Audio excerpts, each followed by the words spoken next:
I'd rather you get ready and fully ready. When it's time to go, you just go. All right, Mark. The name of the book is Just in Time for New Year's by Karen Gray Rule. I hope I pronounced it right. Okay. Can you show me the title of the book? Do you remember what I said? What's the name of it? Just in Time for New Year's. This is it. Just in Time for New Year's. You did show it to me. Okay. By Karen. You see by, B-Y. B-Y mean by, who wrote it. By Karen Gray Rule. Can you show me the author? No, author. What does the author do? He writes the page. Yes. So where is the author's name? Show it to me. Yeah, all this. This is her name. That's her first name, middle name, and last name. Karen Gray Rule. Okay. The cover did not mention the illustrator. Oh, yeah, Daddy. Okay, let's see if they... Yeah, hold the other side. Huh, did it maybe see it somewhere? Remember we went to the Library of Congress over the summer? You were running and stuff like that. So you know this book is also over there too, right? Library of Congress Catalog and Publication Data. All right. So all these books that we read, they go through Library of Congress. You know why? Why? Take your hand out your mouth. Because they need to register the book so they know that it's under her name. It's her book. So anybody who tries to do anything about this book, she has it on record saying that this is hers. She wrote it first. Okay? So if anybody, let's say if I want to write something exactly like this or I want to refer to it, I will have to call her and ask her permission. Okay? So are you going to call her? I don't need to do anything about it. I'm just giving you an example. All right, let's read. What number is that? 1. What letters are these? Z. Z, that means the person is sleeping. Okay? Every night, Emily heard snoring. Every morning, she told her brother Harry. I do not snore, said Harry. Yes, you do, said Emily. You should make a New Year's resolution. What's T-O? 2. Good. To stop snoring. What letter is that? I. B. What's D-O? D-O. Uh-huh. B. Do. Not boo. Do. Okay, you heard the D. Do. Okay? I do not snore, said Harry. What did Emily told her? What did Emily told her brother? He was snoring. He was snoring. And what did she said after she said you were snoring? Yes, you are. He said to make a New Year's resolution. Usually every time the New Year's start, people usually make a promise to themselves that they're going to do something or change something about themselves. So this, the snoring part, Emily told her brother to make a promise to himself to change that because he snores too much. All right, that's what that means. When, what's I-S? I-S. Is. Is. When is New Year's Eve anyway? Asked Emily. New Year's, it's okay, put it on the same. New Year's Eve is, what's I-N? I-N. N. New Year's Eve is in 4 days, said Mother. Can we stay up until midnight this year? Asked Harry. Their mother and father looked, what's A-T? A-T. At. Very good. Looked at each other. There they are. There's the kids. They asked their mom and dad, can they stay late New Year's Eve to do what? Have you been signing my thing all those nights? Yes, I do. My reading log? Yes. Remember, I gave you the library card, okay? I know. You know the rules, right? I was just about to say, I'm just about to say to you that I remember. Okay. That. I trust you. I think you're going to take good care of it. Okay? Don't trust Mark yet. Mark is too young, okay? Yes, fine. I don't think, Still like a toy. and I don't think they're going to let him walk out by himself to go to the book mobile. So there's no reason for me to give it to him, okay? That's why I don't give it to him yet. All right, Mark, let me finish read for you. Wait. I remember. A decent chapter book. If I give you a book to return at the book mobile, will you do it? Yes. You could sit down and listen. And then I'll be asking you questions. After dinner, Harry and Emily's mother said, let's get ready for New Year's Eve. They got noisemakers. They got bubbly drinks made out of juice and seltzer. They got party hats. Let's practice the countdown, said their father. So if you start at 10, you're counting down up to 0. Can you do that for me? 10. No, I'm going to do it myself. Okay. 10, 9, 8, 7, 6, 5, 4, 3, 2, 1. Happy New Year's! When they get to 2, they say, Happy New Year. Happy New Year! They blew their noisemakers. They drank their bubbly drinks. They shouted and they sang. And then their mother said, that was great. And that was great by you too. You count down. Yeah, what are they making? Juice. Bubbly, what word did they use? Juice. Bubbly drinks. So the bubbly made out of juice and seltzer. Bubbly juice. Yeah. All right. I can't wait until midnight, says Emily. We're playing a game. Go brush your teeth, said their mother. Then you will be all ready. When will it be midnight? When will it be midnight? Asked Emily. It is only 9 o'clock. You still have 3 hours, said their father. Harry and Emily went upstairs and brushed their teeth. They played a board game. What did their father tell them to do? Or their mother? Brush their teeth. Okay. Do you think they're going to stay up until midnight?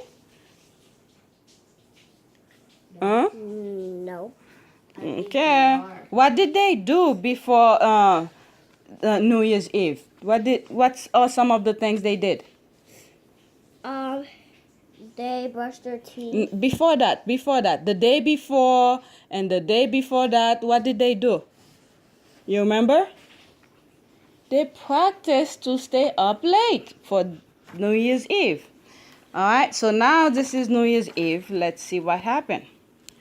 Funny. Okay.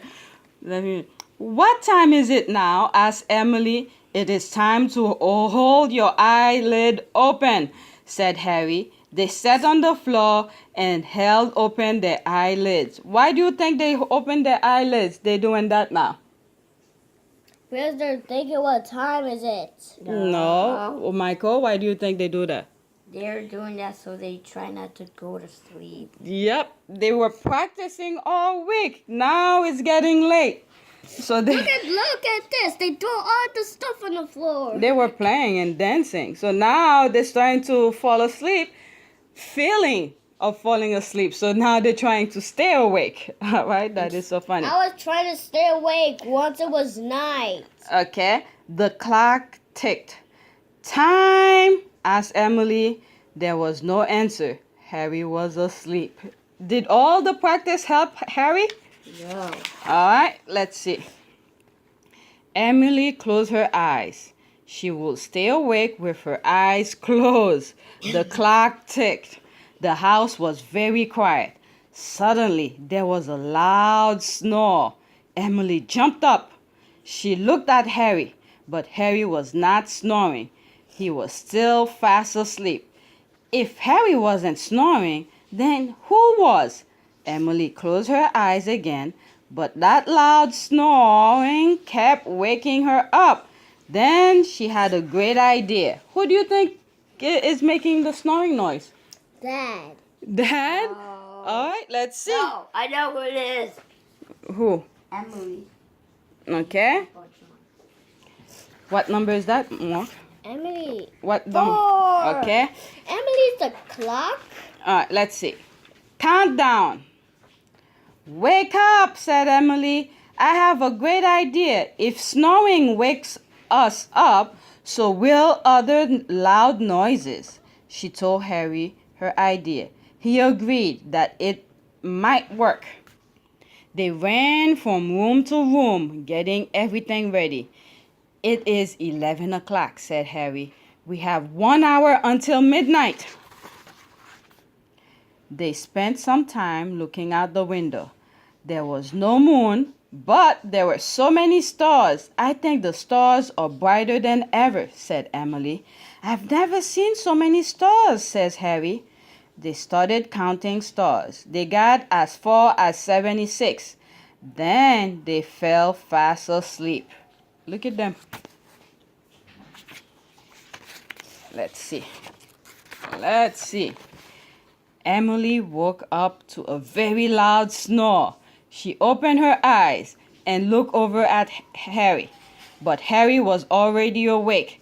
He laughed and said, "You were snoring. You woke us both up with your snores. You are the one who snores, not me." I guess Michael was right. Did you read that book already? This? Uh-huh. No. Michael was right. It was Emily. She thought it was her brother who was snoring, but it was her. All right, let's see. Wait, Mommy, look. They wake the clock. Wake them up. No, the snore. Yeah. Emily was snoring. She woke herself up, and she woke her brother up. All right? Emily was about to say something. Just then, they heard a bell ringing. Then another bell started to ring, and another. They heard a chirping noise. They heard loud music. They heard loud beeps and whistles. All the alarm clocks were going off. What do you think that means? They're on. No. What do you think that means? That means that they're off. That means it's probably 12 midnight. What is all that racket? Said their mother. What on earth is going on? Said their father. Harry and Emily ran from room to room, turning off all the alarms. Then they came into the living room with party hats and noisemakers and bubbly drinks. It's nearly midnight, said Harry. 10, 9, 8, 7, 6, 5. Okay, they got up to 5. Emily joined in. Their parents joined in. After 5, what happened? Okay, you want to... After 5? They woke up. No. 4, 3, 2. Then they all shouted together. What did they say, Michael? Happy New Year. And a shouted voice. How did they say it? Happy New Year. Happy New Year's. Did they practice work? They practiced days before New Year's Eve to do that. I was thinking about my son, both of them actually. Today's Friday, so I told them I want to come and pick them up so they could have more time here because they want to play video game. They've been very good this week with their homework and stuff like that. So my oldest don't really like to take the bus to come home. He prefer me coming to pick him up. So I was trying to see, but my youngest loves it. I don't know. This is the first time he's taking the bus, going and coming back from school. So I knew my youngest wants to take the bus. My oldest, I know he doesn't like it. So I asked them, "Do you want me to come and pick you up from school?" My oldest says no, and I was kind of shocked. I said, "Why?"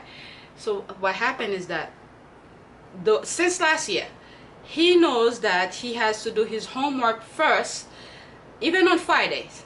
Finish his homework so I don't have to keep on bothering him throughout the weekend to finish his homework. So he says he wants to stay in school to finish his homework, and when he comes home, all I have to do is check it for him. So I was very proud. And I think I mentioned it to him too. I said, oh, I'm kind of impressed with your answer. And so I'm not gonna pick them up because they don't want me to. And also another thing is that I like for them to do their homework first, especially my oldest, since he knows how to read, is for him to figure out the answer by himself. And once he comes home, and I just check it, and when I realize there's something he's not grasping, and then I'll spend a couple times with him to a little extra time with him to make him understand it. Like last night, I recorded it, and he was starting to get upset because I sort of feel what he was feeling. I mean, I sort of felt what he was feeling because he spent the time in school to finish it, and then I kept him a little bit extra to fix and understand what he was doing. Because there was a word problem, a math word problem, where they tell him someone spends certain amount of time building an airplane and a certain amount of time to paint the airplane, and they want to know how long did the person took to finish with the project, with the airplane project. So he left that empty, right? So when he came home, I sort of explained to him all he had to do is add the time together, and which he did. And once he was done with the time, I think the time that he spent was 72 minutes. And I told him, can you please convert the 72 minutes into hours for me? He had a very hard time doing it. So I spent a little extra time last night with him explaining how to convert minutes into hours and stuff like that. So he was about to cry. I don't know, sometimes when I speak to him, my voice seems to the tone of my voice seems to go very high, because I've been recording myself and I realized that, but it's not like I'm screaming at him. It's just that I'm trying for him to understand it. So it's something I have to work with myself, not to control the tone of my voice when I'm trying to teach him something. So and he was about to cry because I felt like he spent that much time at school to do the work, so when he comes home he doesn't have to spend that much time with it. But I explained to him, is the thing that I told him is that I want him to understand the issue, any problem he may have while the teacher is doing the work. At that time, that particular time, I want him to understand it. So when exam come, we don't stay up all night to make him understand a whole bunch of other stuff. So if you look at my family channel, I have things, I have videos where I'm working late at night with him. Last year was a brutal like semester for him. It's like test after test after test. So maybe it was good for him to go through it, because now I'm seeing his attitude of approaching those work seems to change for the better. But yeah, and that's it. And one more thing. So those kids, my kids, when I make sandwiches for them, I believe a lot of kids don't like the crust on the bread. So all week I've been making sandwiches for them, and I cut the crust, and this is the amount of crust I have left. So I show it to them, and I said, because it hurts me that I love the crust, but it's not all the time I feel like eating. Like for instance, if I feel like eating bread, maybe instead of taking a slice, I'll take the crust. But I haven't been in the mood for eating any bread, with the exception of that Asian bun that I bought, and it gave me pimples. So I have all this crust left, right? And I've been since couple of years I've been saving little crumbs of breads here and there. And when I take them out for a walk, I used to go and feed the ducks or the squirrels and stuff like that. So around my area, they're putting signs everywhere, don't feed them. So I'm looking at these were perfect for those the squirrels and all these animals. Well, there's a squirrel who usually come in my window. Maybe I should put a couple of those bread at the window and let him come and eat it at my window. But the thing is that when they put those signs out there, and I have 2 kids, and if I go and feed those animals and then they felt like that they should arrest me because I violated the sign, so you get my point. I pretty much, these are gonna be thrown away. Like I just said, there's this squirrel that usually come at my window. Maybe I'm gonna leave little bread crumbs here and there for him or them to come and eat it instead of me just tossing them. So yeah, and that's about it. I think there was something I was gonna say and I lose track. Oh yeah, and with the bread, the crust. So when I showed it to my kids yesterday, and I said, look, this is all the bread I'm gonna throw away. You know, I think you should just, when I make the sandwiches for you, I would like for you to eat the crust too. Because there are kids who doesn't have food, and look at this, I'm gonna throw it away. I thought that would get into their mind, but they said they don't want it still. So I'm stuck with these, and while I was doing this video, I come up with a solution. Just put it at my window, let the squirrel come and eat it himself. I don't want to bring them outside to feed the ducks or any other animals, and I don't want to be arrested for not throwing food away. So that's it.